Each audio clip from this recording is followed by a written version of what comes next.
Assalamualaikum warahmatullahi wabarakatuh. Halo alit kecil, apa kabar hari ini?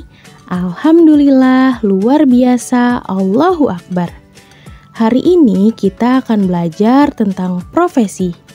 Tapi sebelumnya, kalian tahu tidak apa itu profesi? Jadi, profesi itu adalah pekerjaan seseorang yang membutuhkan pelatihan, keahlian, juga pengetahuan. Nah, salah satu profesi yang akan kita bahas hari ini adalah dokter. Siapa di sini yang mau jadi dokter? Nah, kalau alit kecil mau menjadi seorang dokter yang hebat, yuk mari bersama-sama kita simak videonya. Pernahkah alit kecil merasakan sakit pada perut, sakit gigi, flu dan batuk? Lalu, kemanakah kalian pergi untuk mengobati rasa sakit itu? Yap, benar sekali, dokter. Jadi, dokter adalah orang yang punya keahlian untuk menolong orang sakit agar sehat kembali. Tentu saja itu semua karena kuasa Allah.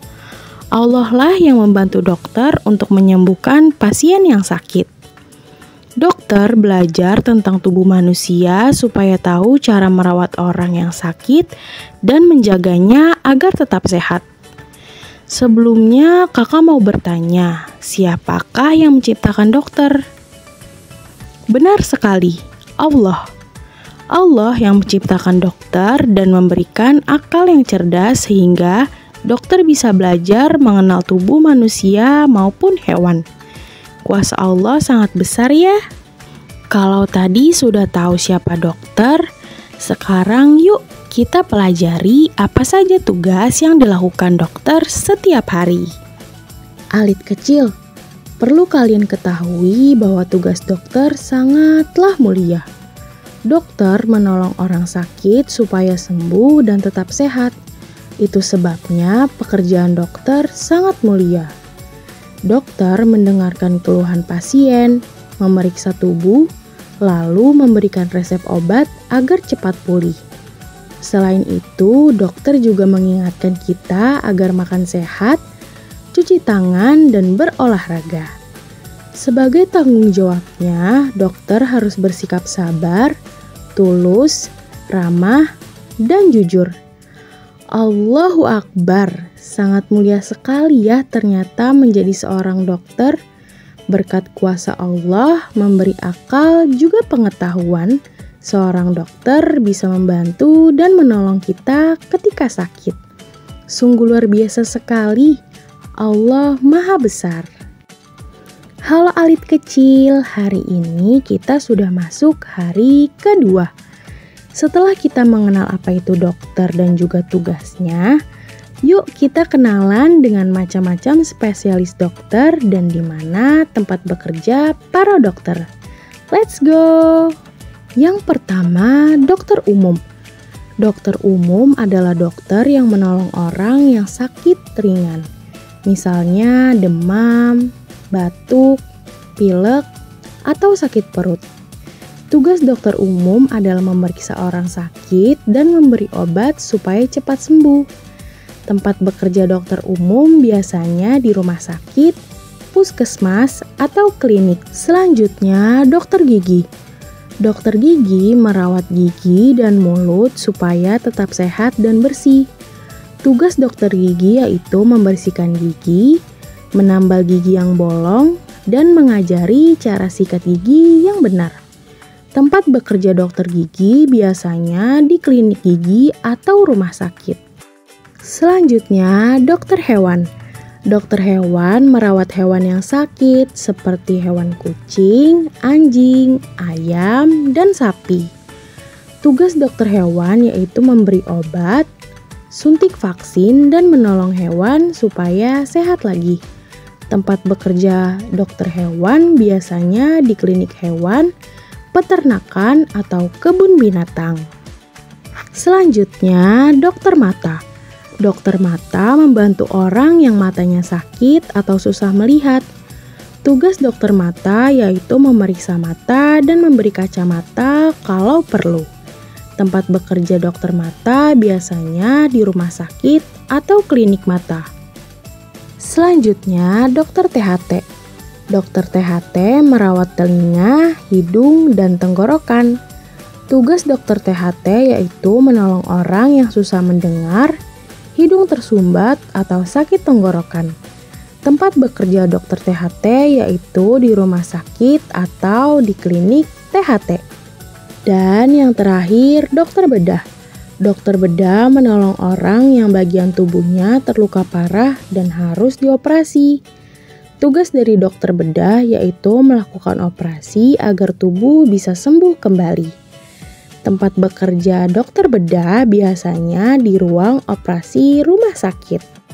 Nah, alit kecil, perlu kalian ketahui bahwa dokter bekerja di banyak tempat. Kira-kira teman-teman tahu tidak tempat bekerja dokter itu di mana saja ya? Yang pertama, rumah sakit. Rumah sakit adalah tempat besar untuk orang yang sakit berat. Ada banyak sekali dokter di sini. Biasanya ada dokter umum, dokter bedah, dokter anak, dan yang lainnya. Dan biasanya ada ruang rawat inap, di mana tempat orang beristirahat sampai sembuh. Jadi, kalau sakit parah atau harus dioperasi, kita dapat pergi ke rumah sakit. Selanjutnya, puskesmas. Puskesmas adalah tempat berobat milik pemerintah yang ada di setiap kecamatan. Biasanya hanya ada beberapa dokter umum dan dokter gigi. Dan puskesmas biasanya hanya untuk sakit ringan seperti demam, batuk, atau pilek. Jadi kalau anak-anak sakit ringan bisa ke puskesmas dekat rumah ya. Selanjutnya, klinik. Klinik adalah tempat kecil seperti rumah, tapi di dalamnya ada dokter dan perawat. Ada yang khusus dokter gigi, dokter mata, atau dokter umum. Di klinik kita bisa berobat cepat tanpa antri yang lama. Contoh, kalau mau periksa mata, kita bisa ke klinik mata. Selanjutnya, klinik hewan. Klinik hewan adalah tempat dokter hewan bekerja. Di sini, hewan seperti kucing, anjing, kelinci, atau ayam diperiksa kalau sakit. Contoh, kucing yang flu bisa dibawa ke klinik hewan. Dan yang terakhir, praktik dokter pribadi.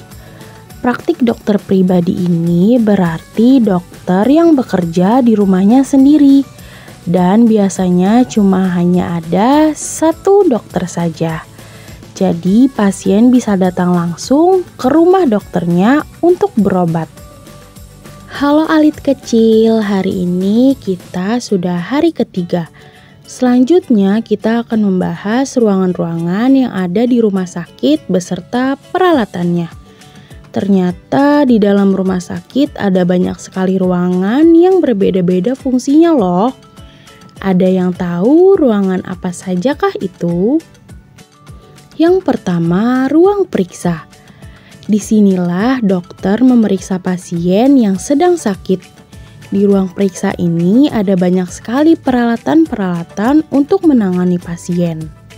Coba lihat gambar berikut ini. Ada yang bisa menebak apa saja yang ada di gambar ini? Selanjutnya, ruang apoteker. Setelah diperiksa dokter, kita akan diberi resep yang nantinya akan diserahkan ke apoteker. Nah, di ruang apoteker inilah seorang apoteker itu bertugas untuk meracik obat. Di sini ada obat kapsul dan juga obat sirup yang membantu tubuh kita cepat sembuh. Selanjutnya, ruang IGD atau instalasi gawat darurat. Ruangan ini dipakai untuk menolong orang yang butuh pertolongan cepat, seperti orang yang sesak napas, pingsan, atau yang butuh pertolongan cepat seperti kecelakaan. Di ruangan ini, pasien dengan keadaan darurat diutamakan untuk segera ditangani. Sama seperti ruang rawat, namun di IGD peralatan medisnya lebih banyak, seperti ada kotak P3K dan kursi roda. Selanjutnya yang terakhir, ruang operasi. Ruangan ini dapat dijumpai di rumah sakit besar.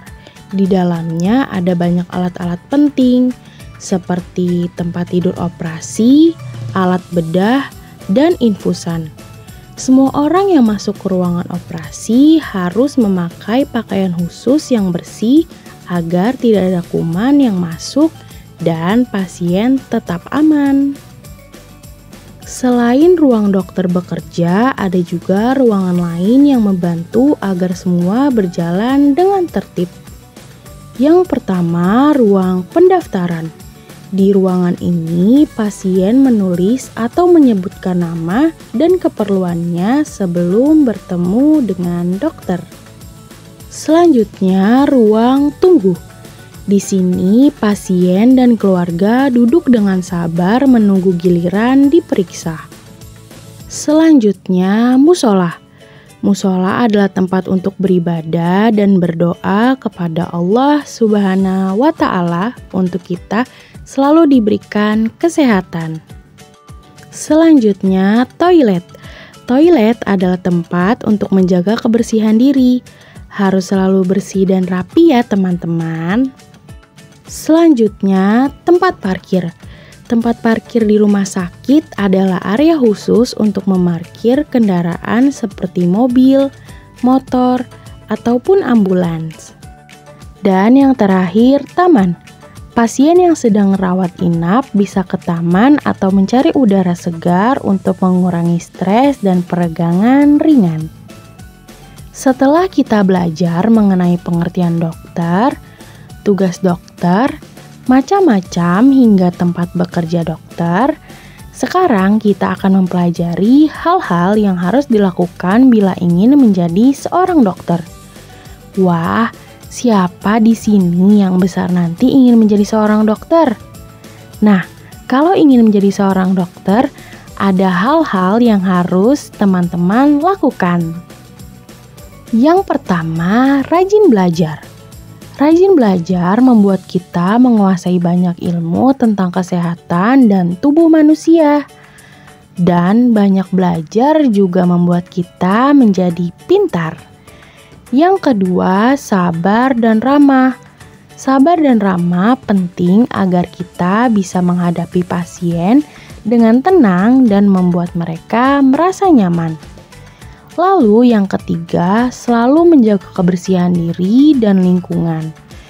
Hal ini dapat membantu dokter terhindar dari kuman serta memberi contoh yang baik kepada pasien. Dan yang keempat, tentu saja kita harus berdoa kepada Allah. Karena berdoa kepada Allah membuat hati kita tenang dan diberi kekuatan dalam menolong orang yang sakit. Selain itu, untuk menjadi seorang dokter, ada adab atau etika yang harus dijalankan, seperti harus berbicara dengan sopan, tidak boleh marah, dan selalu menolong siapapun yang butuh bantuan. Dokter juga harus jujur, bertanggung jawab, dan menyayangi pasiennya. Kalau dokter punya sikap yang baik, pasien pun akan merasa nyaman dan cepat sembuh. Nah, alit kecil, sekarang sudah tahu kan apa itu dokter? Teman-teman sudah belajar tentang pengertian dokter, tugas dokter, macam-macam dokter, tempat bekerja dokter, serta ruangan dan peralatan yang ada di rumah sakit. Teman-teman juga mengetahui sikap dan adab yang harus dimiliki untuk menjadi seorang dokter yang baik dan bertanggung jawab. Maka, usai sudah perjumpaan kita pada hari ini. Terima kasih dan sampai jumpa di pembelajaran berikutnya. Wassalamualaikum warahmatullahi wabarakatuh.